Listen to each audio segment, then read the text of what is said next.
Sandro Ndazieri, bonjour. Bonjour. Un grand merci d'avoir accepté l'invitation de la Fringale culturelle. Vous êtes de passage chez nous en France, vous vivez en Italie, vous êtes écrivain mais pas seulement, vous êtes aussi éditeur, vous faites de nombreuses choses et en tout cas on est ravis aujourd'hui de vous rencontrer pour un roman qui s'appelle Tu tueras le père, disponible aux éditions Robert Laffont dans une nouvelle collection, d'ailleurs La Bête Noire.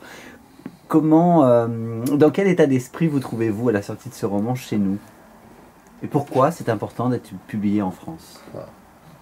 Lo stato d'animo, come sempre quando esce un mio libro, di nervosismo, sono non preoccupato, ma mi piacerebbe che trovasse una buona accoglienza, ma soprattutto non tanto per me stesso, ma per quelli che dentro le case editrici hanno creduto al mio libro. Voglio che funzioni molto bene e che siano contenti. Donc quel est mon état d'esprit? Je suis nerveux, non, pas vraiment nerveux, je suis plutôt inquiet. J'ai envie que ça fonctionne bien, j'ai envie que ça soit bien accueilli, et pas seulement pour moi, mais également pour tous ceux qui dans les maisons d'édition ont travaillé pour moi et ont cru dans mon travail. Per me è importante pubblicare in Francia, è importante perché, intanto perché mi piace la Francia, mi rendo conto che è una risposta banale, ma tutte le volte che vengo a Parigi, per esempio, mi piacerebbe fermarmi. E poi perché mi piace l'idea di aver scritto un qualche cosa che sia comprensibile non solo per quelli che parlano la mia lingua, ma per quelli che parlano altre lingue e che hanno avuto altre esperienze. E questo, che il mio libro sia un po' universale. Significa che ho fatto bene il mio lavoro di scrittore. Pourquoi est-il important pour moi de publier en France? Tout d'abord, et je pense que cela pourrait être une réponse banale, mais c'est parce que j'aime la France, et c'est vrai, à chaque fois que je viens ici à Paris, j'ai envie d'y rester. Deuxièmement, j'aime l'idée de pouvoir être compris et être aimé en tant qu'écrivain, bien sûr pour des Italiens, mais également pour des gens qui ne parlent pas ma langue. Et si j'arrive à le faire, ça veut dire que j'ai écrit un livre universel, et donc j'ai bien fait mon travail d'écrivain. Alors dans ce roman, Tu tueras le père, il y a un duo de personnages. Est-ce que vous pouvez nous les présenter? C'è una coppia di protagonisti dentro il romanzo. Cominciamo dalla donna.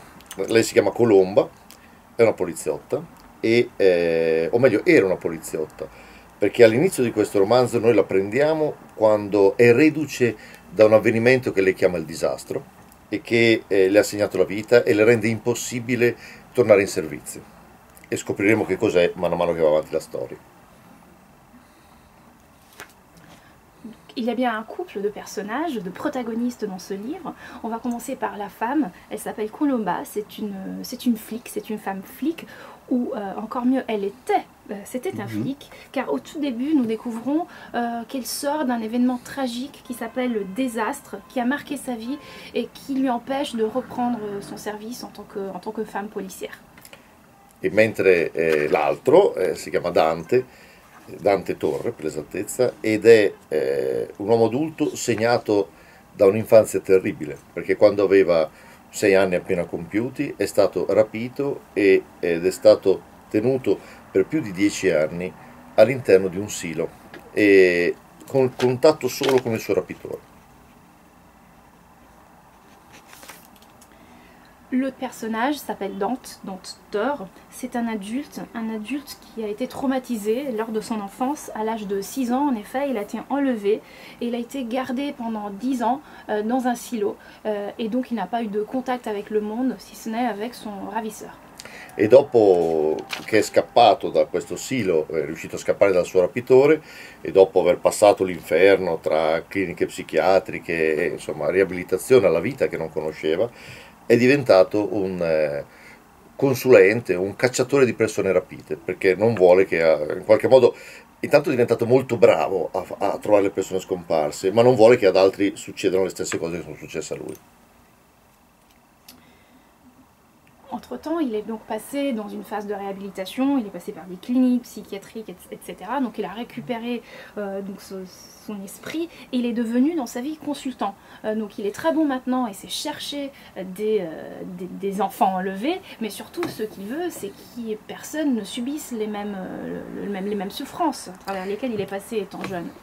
Entrambi sono due persone ferite, Sono due persone che sono incapaci di andare avanti nella loro vita e di sopravvivere in modo normale. Colomba ha attacchi di panico, Dante è claustrofobico, anzi è fobico per tutto quanto, perché ha paura dell'altezza, ha paura del buio, ha paura di qualsiasi cosa. Ma quando si ritrovano e si ritrovano per indagare sulla scomparsa di un bambino, scopriranno di poter trovare forza l'uno nell'altro e di andare avanti, e di poter andare avanti. Ce sont deux personnes blessées, incapables d'avancer, d'aller de l'avant. Colomba souffre d'attaques de panique, Dante est claustrophobique, mais plus en général phobique, il a peur de tout, il a peur des hauteurs, il a peur du noir, mais ces deux personnages phobiques et blessés se rencontrent à un moment et ils arrivent à trouver de la force l'un dans l'autre pour avancer ensemble.